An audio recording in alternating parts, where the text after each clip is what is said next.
Hola a todos, bienvenidos. Esta semana he tenido un poquito de tos, nada grave, nada de fiebre ni nada así, pero por eso estoy tratando de tener cuidado. Así que no se me ofendan si no les doy un abrazo, pero no quiero que nadie se ponga malo. Pero bueno, seguimos en nuestra serie de mensajes en el libro de Juan, el Evangelio según Juan. He titulado la serie entera El mensaje se hizo carne.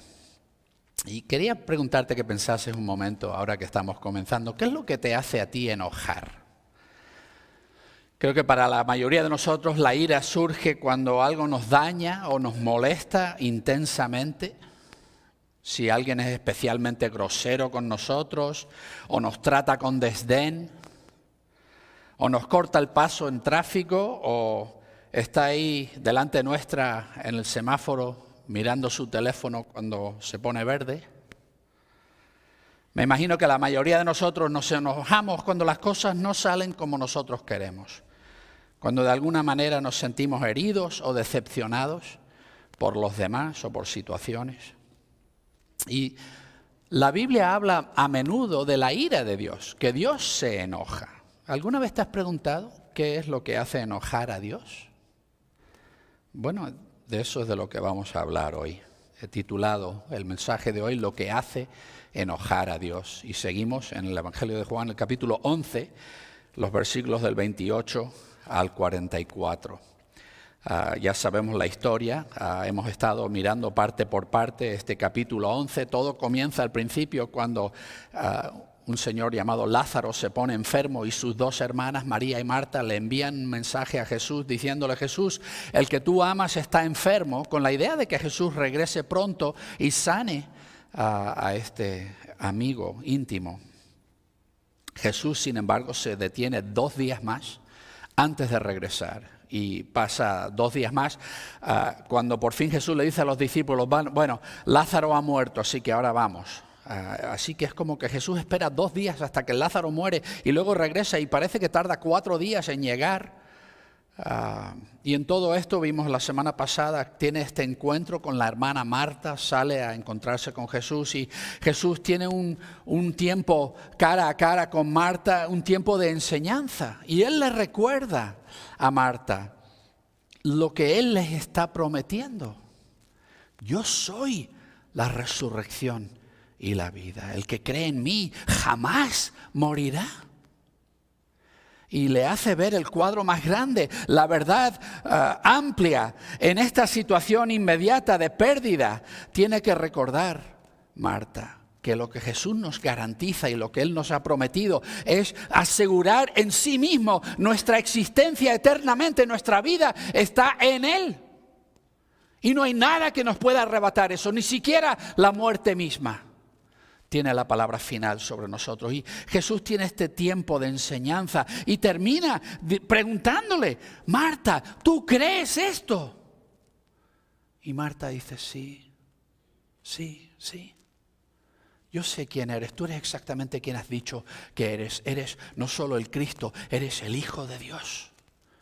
El que ha venido al cosmos a solucionar todo este gran problema que hay en la creación misma por causa del pecado y la muerte. Sí, he puesto mi confianza en ti, Jesús. Ese es el encuentro de Jesús con Marta, y ahora le toca el turno a María. Así que seguimos aquí en el versículo 28. Y habiendo dicho esto, se fue, y esto está hablando de Marta, se fue y llamó a María, su hermana, diciéndole en secreto: el maestro está aquí y te llama. Esta, cuando lo oyó, se levantó rápidamente y venía a él. Pero Jesús aún no había llegado a la aldea, sino que aún estaba en el lugar en que le había encontrado Marta. Por tanto, los judíos que estaban con ella en la casa y la consolaban, viendo que María se levantó y salió rápidamente, la siguieron, suponiendo que va a la tumba para llorar allí. Por tanto, María, cuando vino a donde estaba Jesús, viéndolo, cayó a sus pies, diciéndole: Señor, si hubieras estado aquí, nunca hubiera muerto mi hermano. Es muy curiosa la relación de María y Marta con Jesús. Lucas nos cuenta en el capítulo 10 una historia en la que Jesús está visitando en la casa de Marta y María y vemos que tienen dos personalidades muy diferentes ellas dos. Marta está muy ocupada con el servicio y está corriendo de un lado a otro sirviendo a Jesús y a los demás discípulos y ocupándose de que están bien recibidos y que todo está perfectamente hecho. Y en todo esto María se sienta a los pies de Jesús y está ahí simplemente escuchándole. Y no hace nada, no levanta un dedo. Y ahí está Marta corriendo a todos lados, haciendo todo y por fin se frustra. Y le dice a Jesús, Jesús, dile a mi hermana que me ayude. Que se levante y me ayude con el servicio. Y Jesús le enseña a Marta en esa ocasión algo. Él dice, sabes que estás preocupada por muchísimas cosas. Pero solo hay una cosa realmente necesaria. Y María la ha entendido. Ella se ha sentado a escuchar y a aprender de mí. Y eso es lo realmente importante y no se lo voy a quitar. Creo que Marta había aprendido lo que Jesús le enseñó, porque cuando se acerca a Jesús, Marta es la primera que sale corriendo a encontrarse con Jesús. Y es la primera que recibe una enseñanza de Jesús. Y María no sale, yo imagino, porque María quizás ni siquiera hubiera oído que Jesús estaba cerca. Porque en cuanto Marta regresa y le dice, hermana, el maestro está aquí y te está llamando, ella sale rápidamente. Así que me imagino que ella no sabía que Jesús estaba cerca.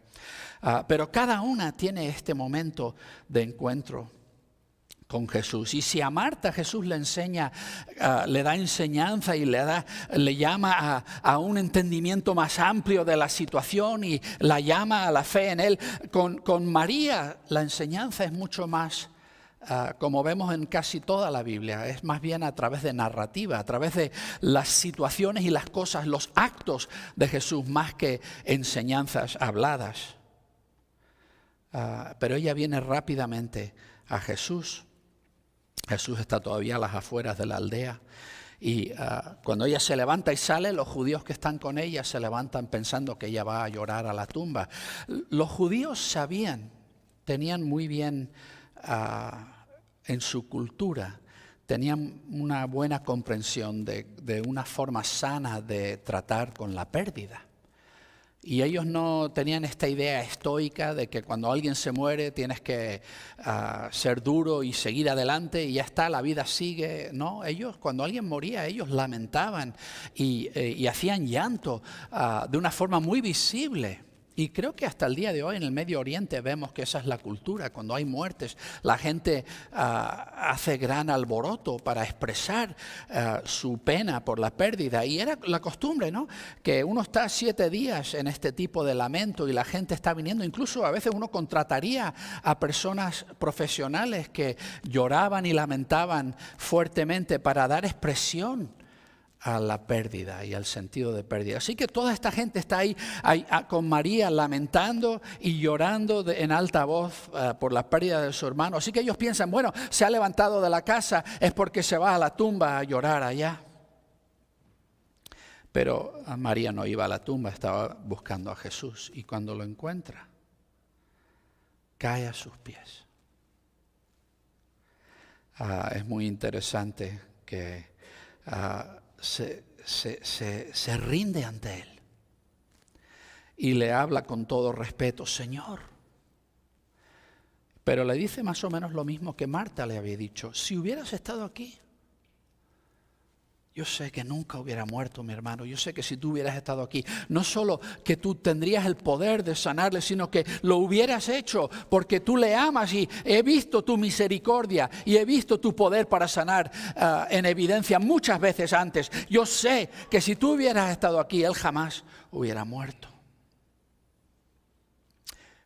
Un detalle que quería mencionar, cuando Marta le llama, dice, el maestro está aquí, te llama. Es muy curioso que los rabís en esta época no tomaban a mujeres como discípulos o estudiantes, solamente a varones.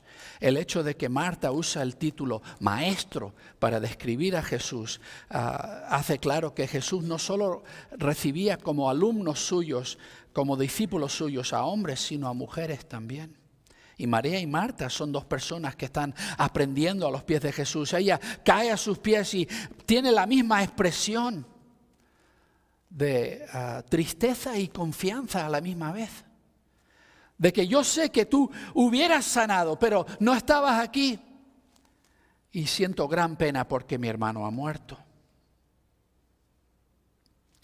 María tiene la misma queja que Marta, ¿no? De que Jesús no ha intervenido a tiempo para salvar la vida de Lázaro.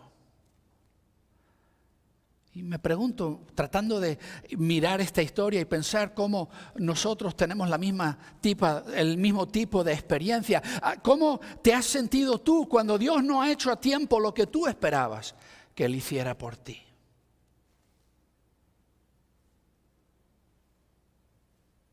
Vamos a seguir el versículo 33. Así que Jesús, cuando la vio llorando, y a los judíos que habían venido con ella llorando, se enojó profundamente en espíritu y se trastornó. Cuando estaba traduciendo esto y mirando el griego, descubrí que casi todas las traducciones dicen que se conmovió profundamente. Pero realmente los diccionarios léxicos griegos que he mirado dicen que ese realmente no es el significado de esa palabra en griego. La raíz etimológica de esa palabra es rebuznar como un caballo. Es hacer ese ruido que hace un caballo. Y era una frase que se usaba para expresar ira, enojo. Como que uno está muy enojado, furioso. Y el motivo, creo, por el cual las traducciones muchas veces dicen que simplemente se conmovió profundamente, es porque les parece muy extraño que en este contexto Jesús se esté enojando.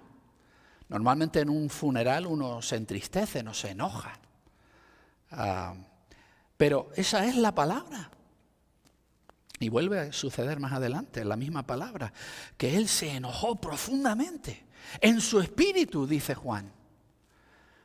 Y se trastornó.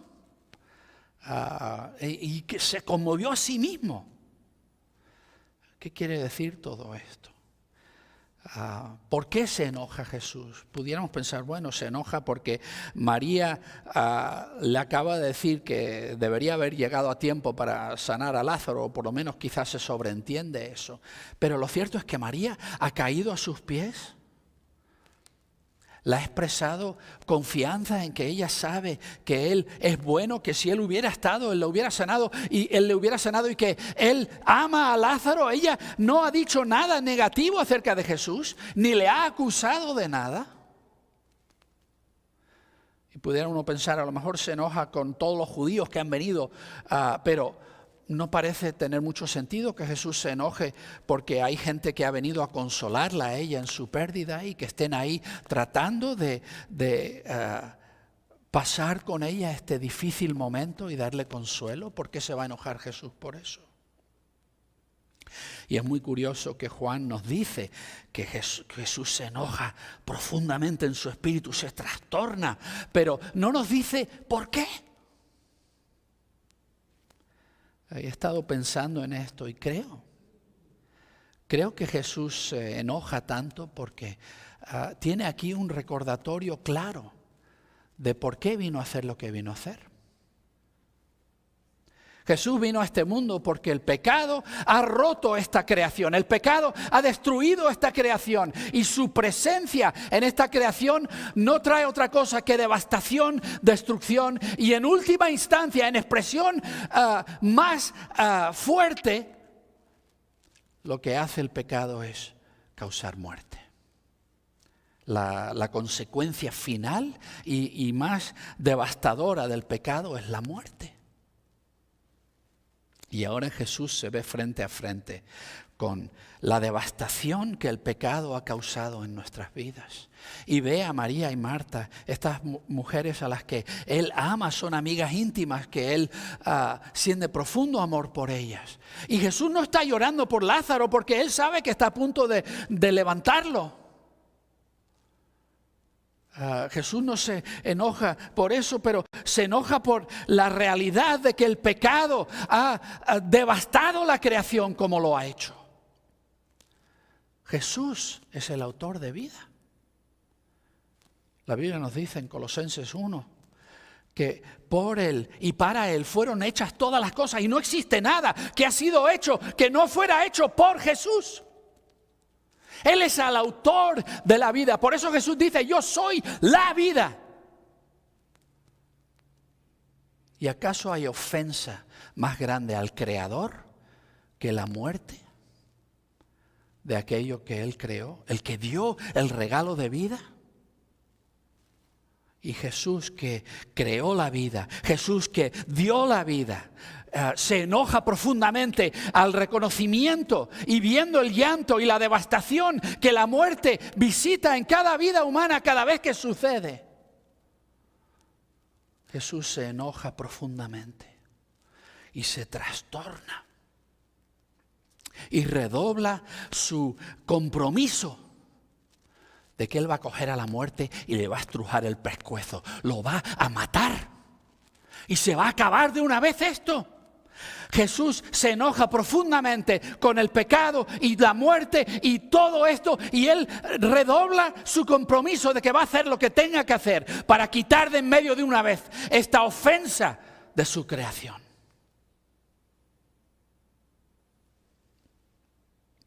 Hoy nos dice que la muerte de Lázaro y el dolor que le ha causado a María y a Marta, sus amigos, le llena de ira a Jesús. Creo que es importante que pensemos un poco, ¿por qué? ¿Por qué esto enoja tanto a Jesús? Versículo 34, y dijo, ¿dónde le habéis puesto?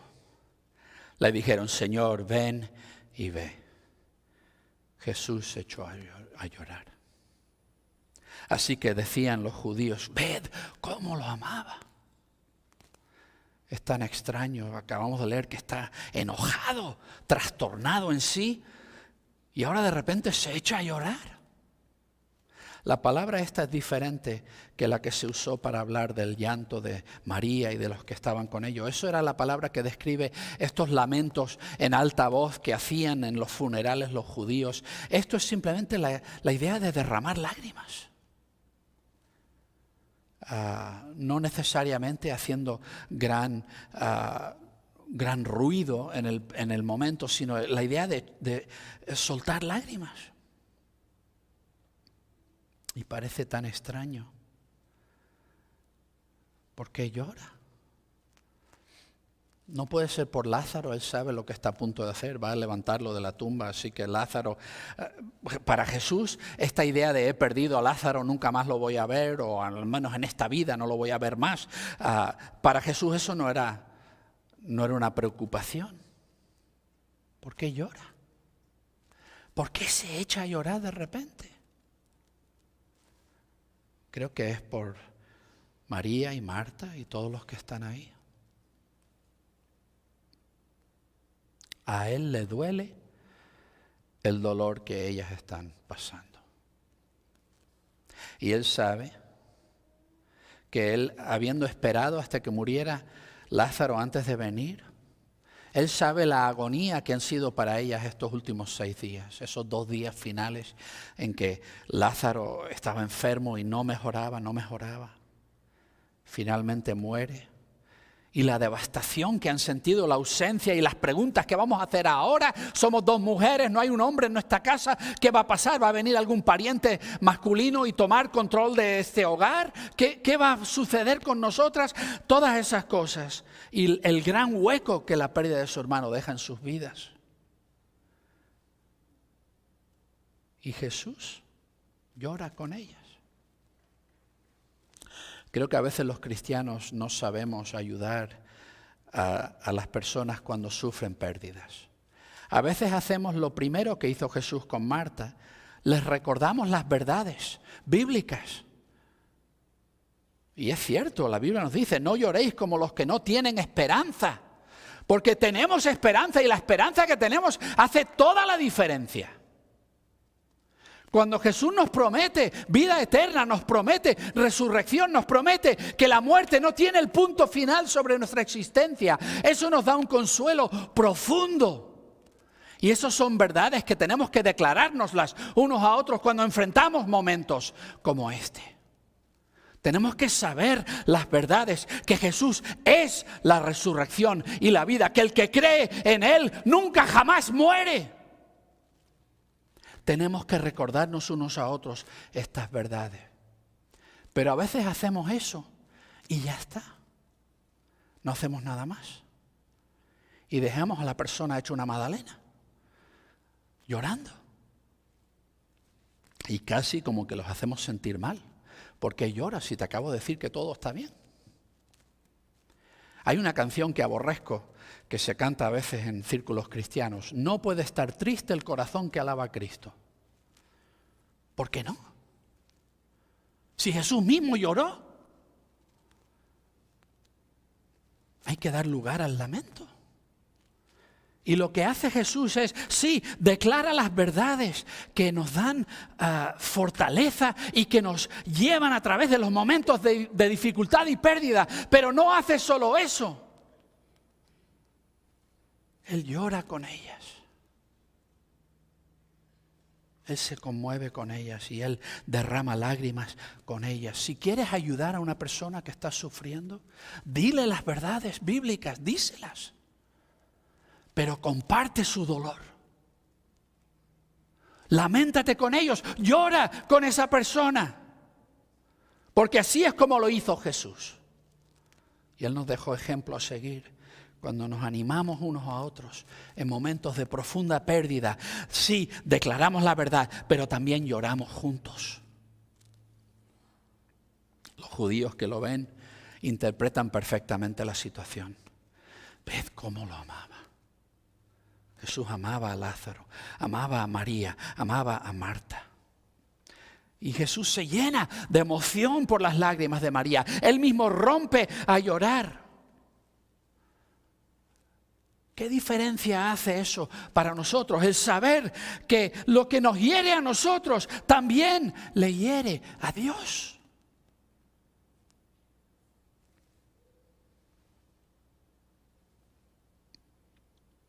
Pero ¿sabes qué? Ni siquiera en el funeral de un amigo íntimo puede Jesús escaparse de sus críticos. Versículo 37. Pero ciertos de ellos dijeron, ¿no podía este que abrió los ojos del ciego hacer que también este no muriese? Siempre hay gente con opiniones, ¿no? Sí, vale, lo amaba, pero si de verdad lo amase, hubiera venido antes. ¿Por qué se quedó 2 días ahí haciendo Dios sabe qué? ¿Por qué no vino rápidamente? A toda prisa, caminando día y noche hasta llegar y sanarlo. Si podía haberlo hecho, lo podía haber hecho mucho mejor si de verdad lo amaba. ¿Sabes que hoy en día hay mucha gente que hace lo mismo cuando hablan de Dios? Tienen muchas opiniones de cómo Dios debiera haber hecho las cosas. De hecho, hay muchos que se declaran ateos porque dicen, es que Dios, si existiese, haría las cosas mucho mejor de lo que las ha hecho. Porque si Dios es bueno, pues Él intervendría y no habría abuso de niños y no habría tráfico de menores y no habría abusos y no habría matanzas. No estarían destruyendo los bosques de este mundo y quitando la capa de ozono. Y bueno, elige tu punto de cosa que te molesta grandemente, que Dios no ha corregido. Todo el mundo tiene una opinión de cómo Dios debiera haber hecho las cosas. Y esta es una situación más. ¿No podía que ya que le sanó a este hombre que había nacido ciego y le devolvió la vista, ¿no podía haber llegado a tiempo y haber solucionado todo esto? A pesar de todo el bien que Jesús había hecho, siempre había personas criticando y pensando, yo podría haberlo hecho mejor. Si Jesús lo hubiera hecho como yo le digo, hubiera sido mucho mejor. ¿Cómo crees que la gente hoy en día sigue haciendo lo mismo? Evaluando a Dios con ese mismo ojo crítico hoy en día.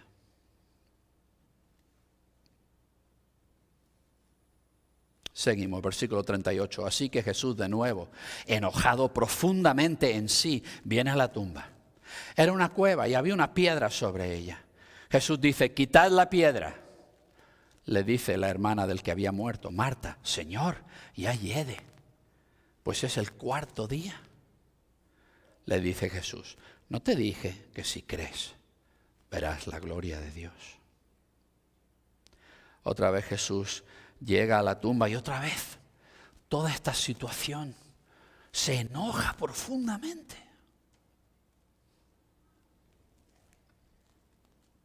Hay veces que la gente se queja de Dios, como que a Dios no le importa. Tantas cosas malas que están pasando en el mundo continuamente, tantas cosas malas que me están pasando a mí en mi vida. ¿Y por qué Dios no interviene y hace algo? ¿Por qué no me libra de estos problemas? ¿Por qué no hace las cosas mejor?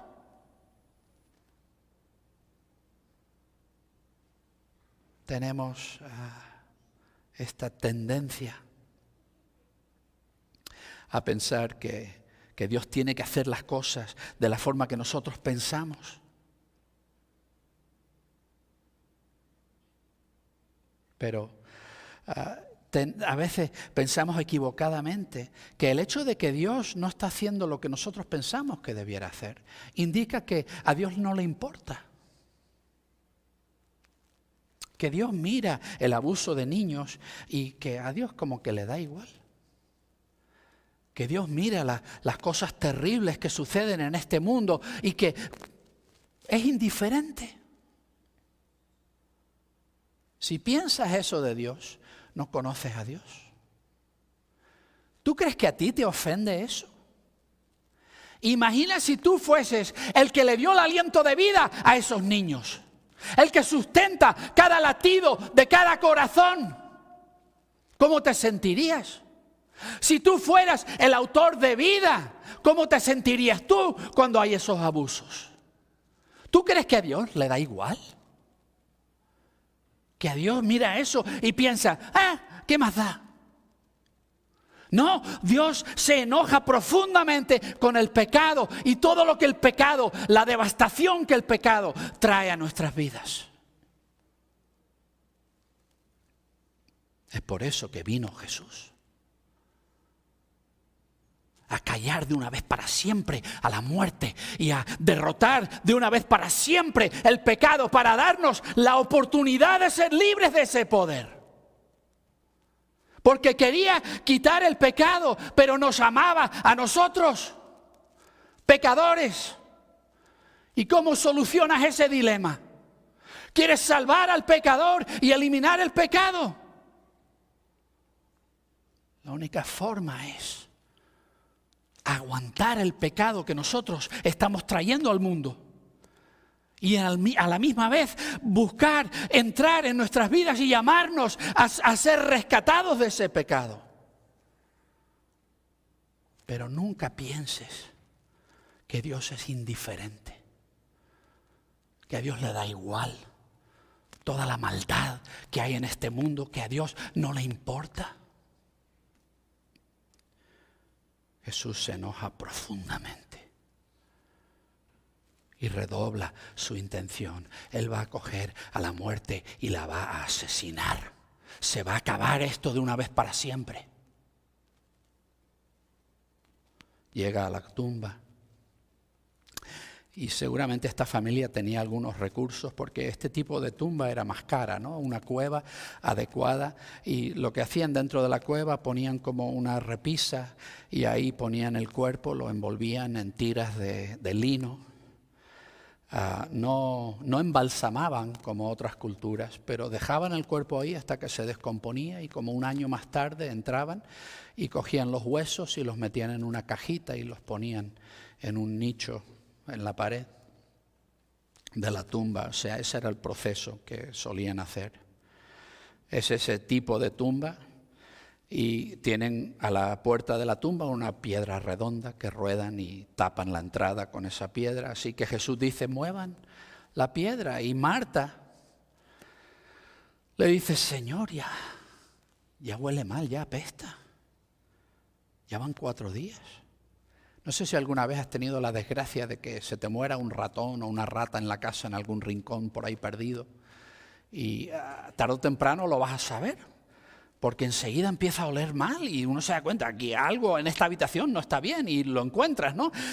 Imagina, eso es un ratoncito. Imagina todo un cuerpo humano en primavera sin refrigeración. 4 días, ya la cosa no es agradable. Y Marta le dice, ¿no? Pero Jesús le recuerda, ¿no? ¿Te acuerdas cuando estábamos hablando antes y te dije que si crees, verás la gloria de Dios? Jesús ama a Marta y a María y les va a dar un regalo. Solo sabemos en el Nuevo Testamento de 3 ocasiones en las que Jesús levantó a una persona que había muerto. Estas son cosas que Jesús, por lo visto, hizo muy contadas veces. Y Jesús va a hacer un milagro en el caso de Lázaro, que es diferente de los otros, la hija de Jairo y... no recuerdo el tercero, perdón. Pero en este caso han pasado 4 días. 4 días, en 4 días. Bueno, es que yo compro carne, la pongo ahí fuera de la nevera, yo no lo dejo más de un día. Porque después de un día ya la cosa se pone mal. 4 días, el cuerpo muerto. Y aún ahí Jesús tiene el poder y la autoridad como creador. Y ya Jesús lo hizo con polvo de la tierra, así que para él esto no es nada. Él puede levantar a Lázaro aún 4 días después de muerto. Y le va a dar esta experiencia a Marta. Y no solo es para Marta, esto está en la Biblia porque es para nosotros también. Tenemos que entender que cuando Jesús le estaba hablando a sus discípulos de que Él era el Hijo de Dios y les estaba prometiendo vida eterna, ellos no eran simplemente gente crédula que se creían cualquier cosa que alguien les dijese. ¿Sabes por qué se lo creyeron? Porque fue a una tumba de un hombre que llevaba 4 días muerto y le dijo, levántate, y se levantó. Cuando Jesús demuestra que tiene poder sobre la vida y la muerte, entonces hay motivo para creer las cosas insólitas que está diciendo. Marta parece que había aceptado ya la muerte de Lázaro, pero Jesús la va a dejar boquiabierta. Piensa en tu propia vida. ¿Qué momentos has tenido tú en el que has experimentado la inesperada generosidad y bondad de Dios en tu vida? ¿Cuándo te ha asombrado Dios a ti? Y vamos a terminar. Así que quitaron la piedra. Jesús alzó los ojos arriba y dijo, Padre, te doy gracias porque me has oído. Yo había sabido que siempre me oyes, pero por la gente que está alrededor hablé, para que crean que tú me enviaste. Y habiendo dicho estas cosas, clamó a gran voz, Lázaro, sal fuera. Salió el que había muerto, atados los pies y las manos con vendas y la cara envuelta en una tela. Les dice Jesús, desatadle y dejadle ir. Antes de hacer esto, Jesús se detiene ante la tumba y levanta una oración al Padre, públicamente para que todo el mundo lo oiga. Y de hecho, en la oración, Él deja muy claro lo que está haciendo. Padre, gracias por oírme. Esto que estoy a punto de hacer, lo estoy haciendo porque tú, Padre Dios, me has dado el poder de hacerlo. Y Jesús ha dejado muy claro que Él no hace sus propias obras, sino que Él hace las obras del Padre. Y cuando Jesús habla del Padre, está hablando de Dios Todopoderoso. Y sus enemigos están diciendo, no, tus obras no son las obras del Padre. Tú estás obrando por el poder del diablo, por el poder de algún otro ser. Quizá uno pudiera decir de algunos de los milagros de Jesús que hay por ahí poderes satánicos que pudieran replicar cosas similares. Pero ¿quién tiene poder sobre la vida y la muerte? ¿Tú crees que Satanás tiene poder de dar vida?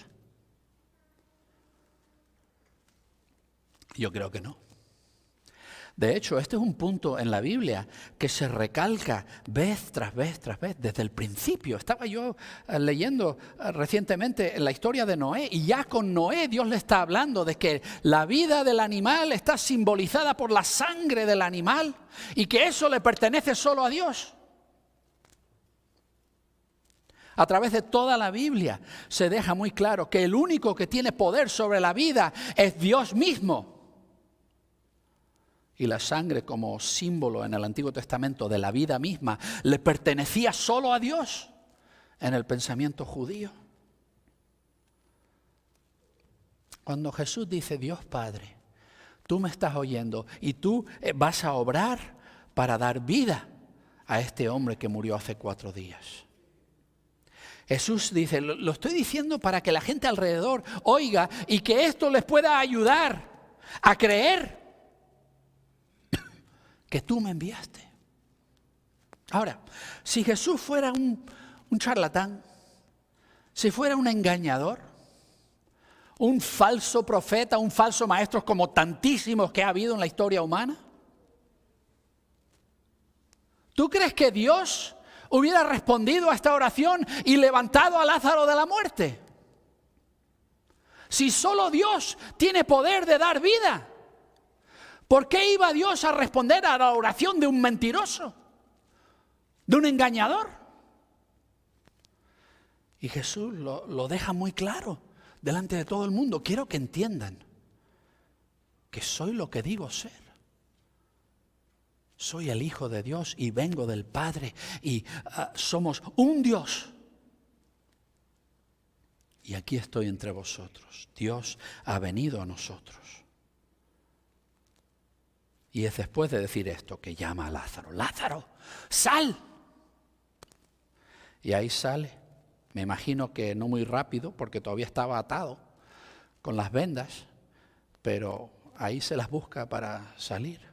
Y Jesús dice: desatadle y dejadle ir. Y no hay ahí en eso una declaración de lo que Jesús nos está prometiendo en cuanto al pecado y la muerte y todas las fuerzas de maldad que enfrentamos en nuestras vidas y en este mundo y en la creación misma, que Jesús nos está prometiendo librar, desatar y permitirnos salir libres. Esa es la promesa que tenemos en Jesús. Una eternidad desatados y libres para salir.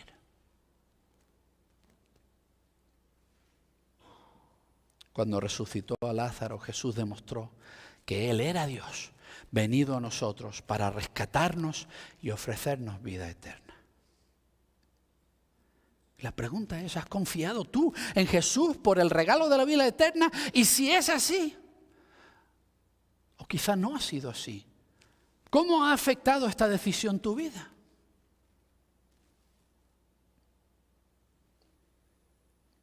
Creo que en este pasaje vemos claramente que le importamos a Dios.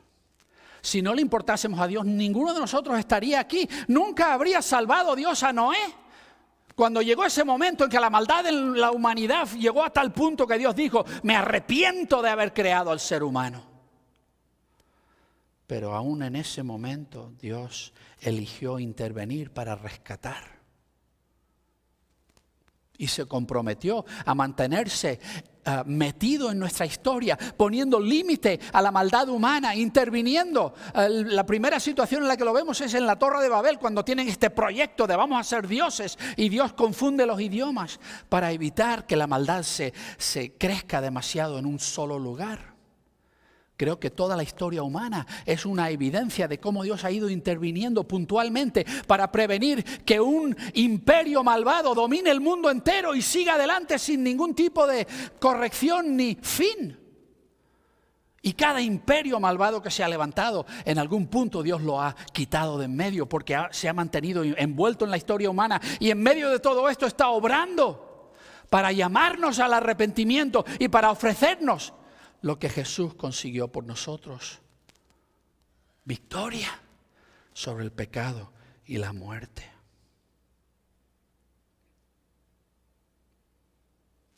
Jesús no solo nos ofrece la promesa de vida eterna, sino que comparte nuestro dolor con nosotros. Jesús lloró con María y Marta. Jesús siente el dolor que nosotros sentimos, lo comparte con nosotros.